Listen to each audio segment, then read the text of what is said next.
ناظرین، ابھی جو میں آپ کو زیارت کروانے لگا ہوں یہ بہت ہی تاریخی جگہ ہے، بہت اہم جگہ ہے، بہت تاریخی جگہ ہے اور بہت ہی متنازع جگہ ہے۔ اس جگہ کو کہا جاتا ہے سقیفہ بنی سعدہ۔ سقیفہ بنی سعدہ ایکچولی یہ وہ جگہ تھی جہاں پر حضرت ابو بکر کی خلافت کا آغاز یہاں سے ہوا، اور یہیں پر جو ہے مسلمانوں کے درمیان جو ہے پہلی دفعہ خلافت پر باقاعدہ جھگڑا ہوا۔ صحابہ کرام رضوان اللہ علیہ اجمعین کے درمیان دو گروپ بن گئے۔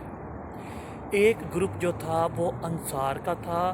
اور اس میں دو قبیلے تھے انصار کے، اوس اور خزرج۔ خزرج کے سردار تھے حضرت سعد بن عبادہ، ان کا یہاں پہ جو تھا گھر تھا، اسی نسبت سے اس جگہ کو سقیفہ بنی سعدہ کہا جاتا ہے، یعنی سعد بن عبادہ رضی اللہ تعالیٰ عنہ کے گھر کی نسبت یہاں ان کا پاس گھر میں تھا ایک بڑا درخت ہوا کرتا تھا جس کے نیچے پاس ان کا جو گھر تھا۔ اور دوسرا قبیلہ جو تھا وہ خزرج تھا۔ یہ دونوں قبیلے اسلام سے پہلے ایک دوسرے کے مخالف تھے۔ ابھی میں آپ کو یہ جگہ دکھاتا ہوں، اس کے بعد جو ہے آپ کو مزید اس کے بارے میں انفارمیشن دیتا ہوں۔ یہ آپ دیکھیے سقیفہ بنی سعدہ مسجد نبوی کے باب نمبر 12 سے باہر کی جانب 206 میٹر کے فاصلے پر واقع ہے۔ یہ قبیلہ خزرج کی بیٹھک ہوا کرتی تھی، اور اسلام سے پہلے یہاں پر انصار کا جرگہ ہوا کرتا تھا کسی بھی مسئلے پر۔ یہاں پر آپ صلی اللہ علیہ وآلہ وسلم نے کئی دفعہ نماز پڑھی اور یہاں پر آرام فرمایا تھا۔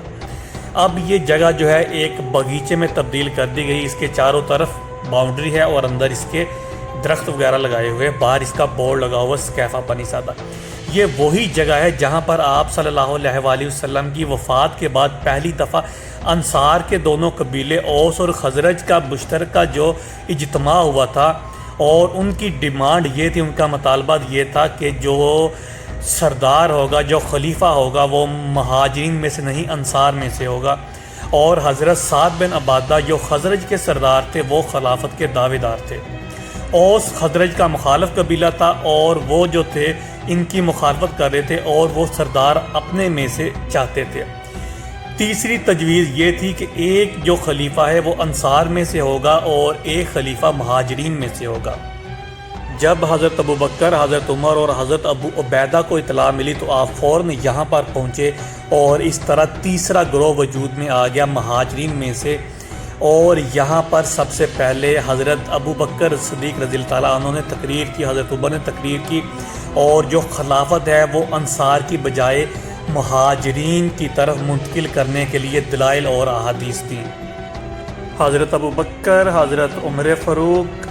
حضرت ابو عبیدہ، حضرت بشیر بن سعد، حضرت منظر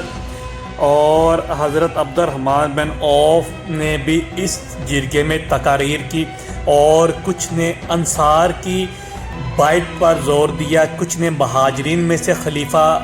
کی بیعت کرنے پر زور دیا۔ سارے اصحاب ایک نقطے پر متفق نہ ہو سکے۔ آخر قبیلہ اوس نے قبیلہ خزرج کی مخالفت کی بنا پر سب سے پہلے حضرت ابو بکر کی